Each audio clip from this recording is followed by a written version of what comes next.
What are seller disclosures in California? A material fact is any condition that could cause a buyer to withdraw an offer or negotiate a lower price. This can range from structural damage and soil issues to leaks and unpermitted work. You'll need to document all of this on a transfer disclosure statement and a seller property questionnaire. The SPQ goes beyond the TDS, asking sellers to provide more detailed information about their property, such as any changes or improvements made to the property, insurance claims, neighborhood issues, and details of past repairs or problems. It covers aspects that might not be included in the transfer disclosure statement, but are still relevant for a buyer's decisions making. Clarity here is paramount. It's not just courteous, it's California law to help avoid legal disputes. And remember, if there's a potential fact to influence the deal, it warrants a disclosure. Stay informed, stay protected, and stay tuned for my next segment on the timing of disclosures.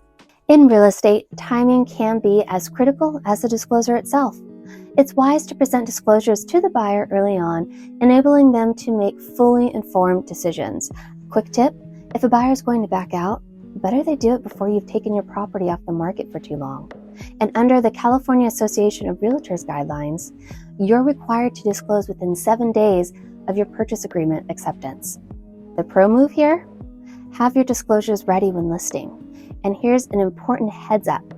Even after a buyer has waived all purchase contingencies, and they have an additional 3 to 5 days to cancel the purchase transaction from the date they receive a late disclosure. Contracts vary, so early disclosure always works in your favor. Tune in for my next video, where I'll clarify the nuances of as-is sales and disclosure requirements. It's an eye-opener. You won't want to miss it. An as-is sale does not negate the obligation to disclose. It's a common misconception that selling your property as-is means no disclosures are required. In truth, the term as-is merely indicates that the buyer is willing to accept visible defects. However, sellers must still inform their buyers of any material facts or hidden defects, such as structural or soil issues that are not apparent upon a casual inspection. The California forms used are the Transfer Disclosure Statement and a Seller Property Questionnaire form. Check out part 1 of this series for a more in-depth understanding. It's prudent for sellers to disclose these issues upfront to mitigate any later disputes about whether a defect was concealed, especially those that could be obscured by furnishings or otherwise not immediately noticeable. So stay tuned for my next video, where I will unveil my list and go method, offering an additional safeguard for sellers. It's a strategic approach that you don't want to pass up.